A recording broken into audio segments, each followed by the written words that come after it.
আজকে সকালবেলায় চলে এসেছি রান্নাঘরে, কিন্তু সত্যি বলছি আজকে একদমই মন করছিল না রান্না করতে। কয়েকদিন ধরে জায়াঙ্ক রাতে ঠিকমতো ঘুমোতে দিচ্ছে না, আর ঘুম কম হলে সকালে শরীরটার সাথে মনটাও যেন ক্লান্ত হয়ে যায়।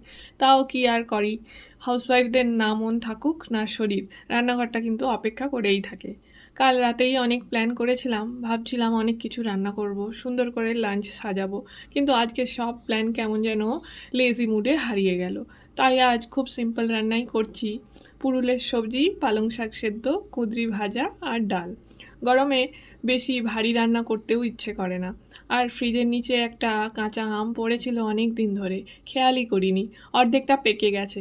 ফেলে দিতেও মন মানল না, এমনিতেই আচার বানাতে গিয়ে কত আম নষ্ট হয়েছে। তাই ভাবলাম আজকে এটাকে দিয়ে একটু মিষ্টি মিষ্টি চাটনি বানিয়ে ফেলি।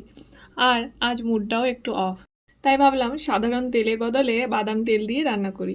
কিছু কিছু দিন ছোট্ট একটা ভালো ফ্লেভার মনটাও একটু ভালো করে দিতে পারে। এদিকে সব রান্না বসেই গেছে যখন, ভাবলাম মশলার দানিটাও একটু পরিষ্কার করে ফেলি। ছোট ছোট কাজগুলো শেষ হলে না নিজের কাছেই একটু শান্তি লাগে।